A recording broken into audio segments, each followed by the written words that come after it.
Então, quando a gente fala em tempo, a gente tem 3 tempos que muitas vezes não se conversam. É o tempo jurídico, o tempo psíquico e o cronológico. Então, a gente tem que o tempo todo estar lidando com essas 3 realidades. O jurídico tem pressa.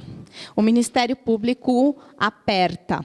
Ele não quer a criança crescendo na instituição. Ele quer garantir o que a lei prevê de excepcionalidade, de brevidade, e ele vai cobrar. Foi para o atendimento? O que essa mãe precisa? Atendimento no CAPS? Ela foi dado vaga, e isso tem que ser muito ágil. Então, os técnicos das varas da infância estão tendo a obrigação de cobrar relatórios, de cobrar, foi inserida, e isso assim, com prazo de dias, foi inserida, tem que ser inserida no atendimento. Foi inserida, qual está frequentando, isso não basta, ela tem que estar frequentando, ela tem que estar aderindo, ela tem que estar compreendendo o que é que está sendo demandada desta mãe, deste pai, dessa família. Então, não é assim, encaminha, pronto, vamos aguardar. Não, encaminha, cobra, acompanha, e os serviços de acolhimento, eles têm estado junto nessa cobrança com a vara, né?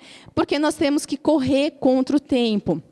A criança, muitas vezes, não está preparada, não está entendendo. Então, a gente tem que ajudar. Aí é a instituição de acolhimento, porque é vocês que estão todo dia com essa criança, né? Embora a gente saiba da dificuldade, porque vocês não estão com uma, vocês estão com várias, né?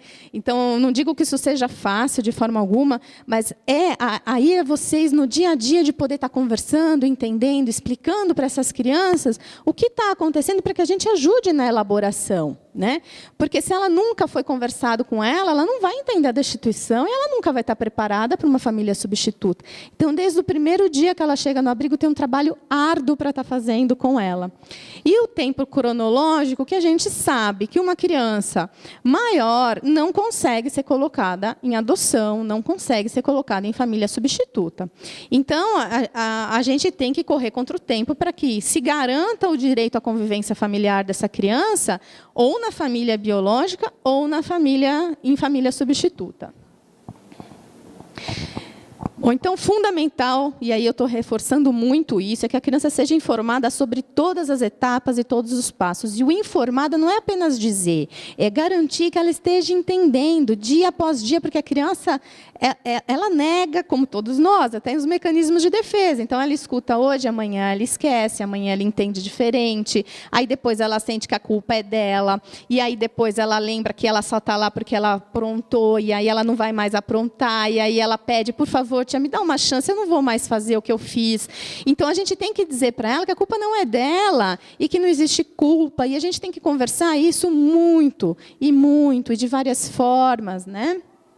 É que ela compreenda o motivo dela ter sido afastada da família, trabalhar o sentimento de culpa da criança, casos de destituição do poder familiar, que a criança possa compreender o caráter definitivo desta medida, né?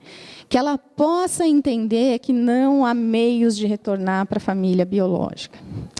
Isso é muito difícil, é um luto, né? E é muito difícil falar em elaboração de luto sem conversa e sem apoio de serviços de atendimento psicológico.